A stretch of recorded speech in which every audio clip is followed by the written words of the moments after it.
Welcome, welcome, welcome. We are here with Marilyn Owusu-Sekyere, hailing from the Ivory Coast by way of Staten Island, and I am Francois Genty from Hempstead Assembly of God, and we are so happy to have you here today.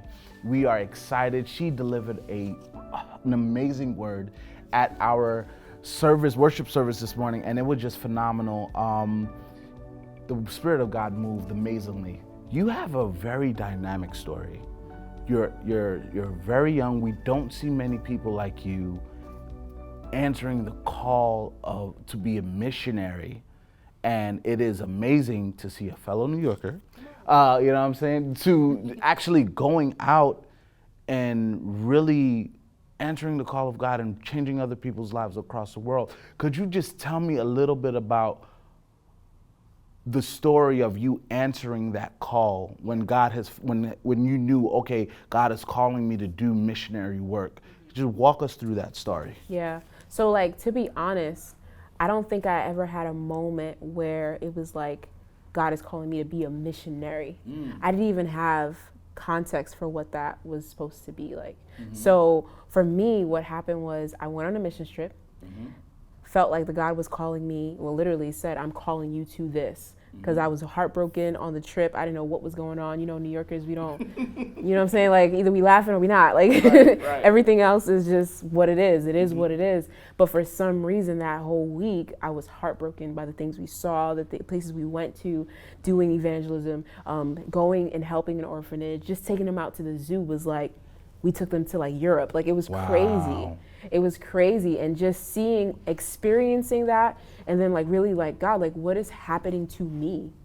Like, what's happening to me? And he was like, well, you prayed, break my heart for what breaks yours. And all of this breaks my heart. And this is what I'm calling you to. But to be honest, I didn't have a context for what that was. So answering the call was just going on mission trips with my church. Wow. So wherever they went, I went. Wow. And that was how that looked for like 7 years until, like I said this morning, I just got to this place of discontentment, like going to work at a church nonetheless, but still it was 9 to 5. And then like working out, like doing different things in the community, but it still didn't feel like I was fulfilling that which God has called me to do. So I decided to fast and pray and seek the Lord. And in doing that, he showed me this vision. And he showed me all these little black kids that were crying and a white couple in the back that were smiling and looking at me. I was like, I don't know what this means. Like, what does this mean? And he was like, these are the children that never experienced my love if you don't go. Wow. And that broke me. I was like, what? like, okay, what do I got to do? Like, how do I get there?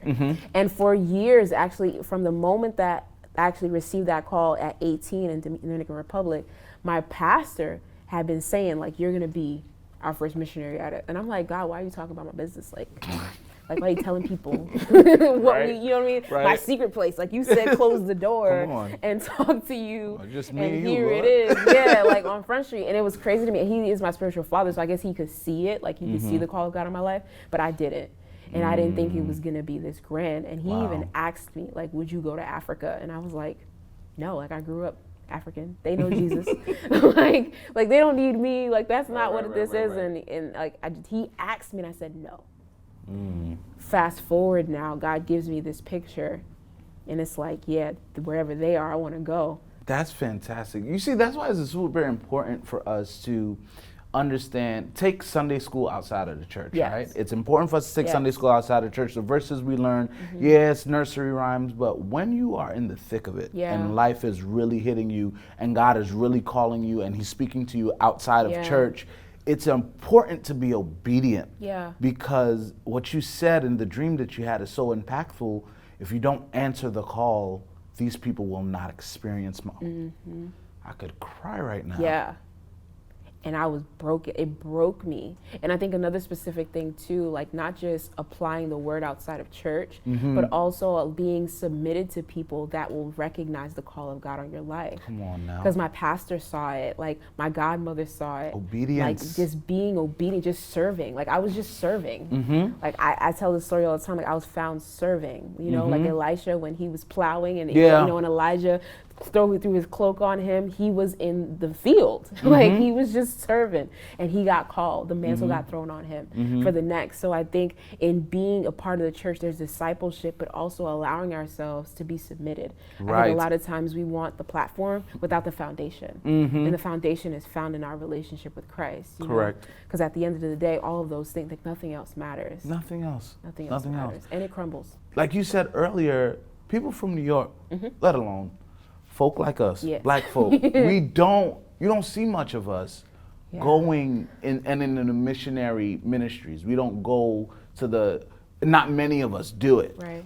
But how has that affected your call? Like did that kind of hinder you? Like, well, we don't kind of do that. I don't think you calling me, Lord, because I don't think that, you didn't identify with it because you didn't see it. Right. So tell me a little bit about that. That's like 1,000% correct.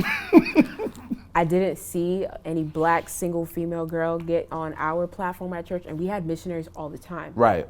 But I had never seen anyone look like me, say, I'm answering the call of God and going wherever he sends me. So literally, I thought I heard God wrong. I was like, okay, maybe you're not calling me, like, maybe I'm not understanding like what you're saying, and maybe it's just supposed to, like, okay, it functions like this. So I put it in a box. Right. And thank God, God is so gracious that he used it and prepared me along the way until I was like, okay, God, like, for real though, like, where are we going, And then he was like, okay, now you're ready to go.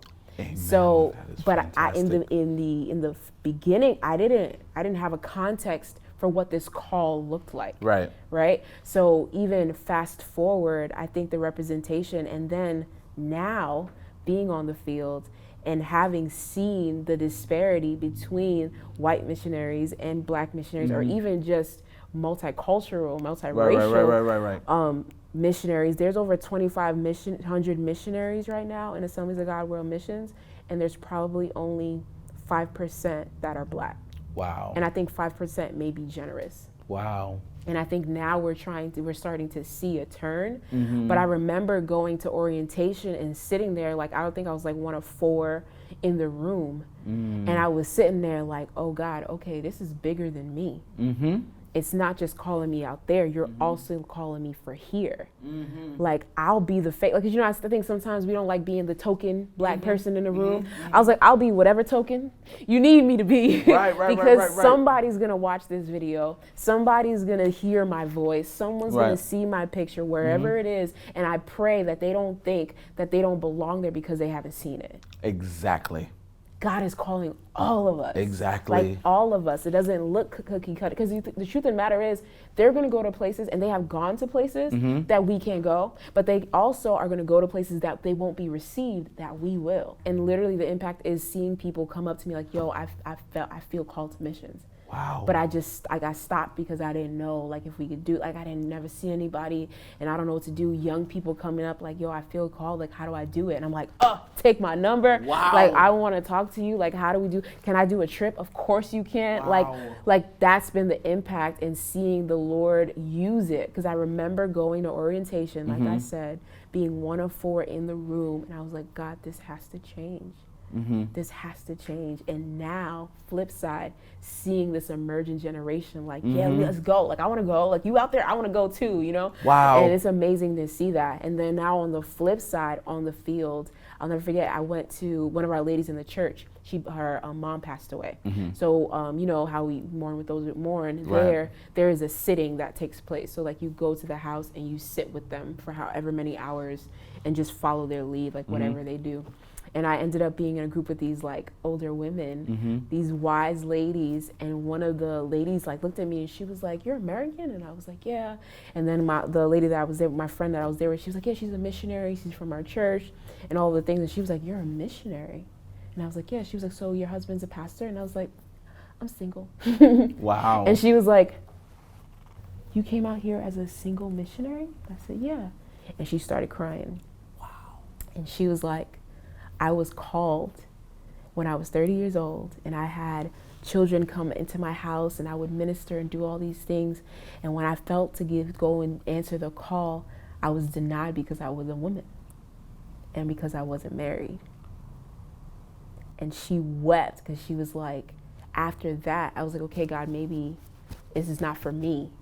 And then she just kept doing the things that she did, and everybody knew her as, you know, she would speak the Lord word and do all of that, but she was so sad that she never answered the call of God on her life because she allowed men to stunt that for her. That's amazing. So that's like motivation number one, and I think that's why everything is like, it's not me, it's God. It's God, I know. And I don't know if we talk about this a lot as missionaries, like it's hard.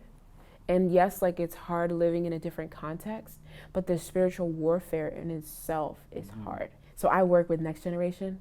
So youth are my heart, like teenagers are my heart. Like people are scared of them. I'm not. Like I feel like they're super dope and they're the influencers. And when they know who they are in Christ, like for all of us, right? But for teenagers specifically, because they're the influencers, when they know who they are in Jesus, a whole generation can shift. Like everything can shift. And that's really my heart. And sometimes like we'll preach and we'll share and maybe we don't get to see, you know, like the fruit of that moment. Right. So it's a little harder, but when the moments when we do are life changing. Wow. And they sustain, for me, they sustain those hard nights. When like you're battling a demon at 12 in the morning to 4 a.m. Like they sustain the nights or the days when your team is just like not working together and it's like, okay, that's a brick wall, that's a brick wall, that's a brick wall. It sustains the moment when you get sick with typhoid, because that happened, y'all. When you get sick with typhoid and you're in your house and you live by yourself and you're suffering for 6 weeks and it's like, God, you are present even in this. If you're watching this and you feel the call of God for you to be a missionary, we're gonna put our sister Marilyn's email on the bottom of the screen. If you feel, even if it's missions in New York, if it's local missions, if it's missions in the United States, wherever, there is a need for missions. And our sister here will mentor you. I believe that she has the calling of God, not just for missions, but the calling of God to mentor folk who want to come into this space, making it practical and tangible for them to be successful and answer the call of God. I want our sister to tell us, how can we support her in her missions? If you can give a little bit of information for those so we can get you fully raised so that you can continue this work. If you can give us some information where we can support you. So if you'd like to support me, you please feel free to go to giving.ag.org and put in my account number. It's 298664. So you could do that. And right now I have about 10% left to raise in monthly support. So if you'd like to give monthly support, that'd be amazing, and get me out of New York and back to Ivory Coast. If you want to do a one-time gift, that is very much welcomed as well. You could do the same thing through that link. I want to thank our sister Marilyn for coming out. We had an amazing time, and I hope whoever is listening to this was truly, truly blessed. And again, if you're feeling that call over your life, please, please, please reach out to our sister. Continue to love God, love each other, one day at a time. Francois Gency, Hempstead Assembly, and we're out. God bless you.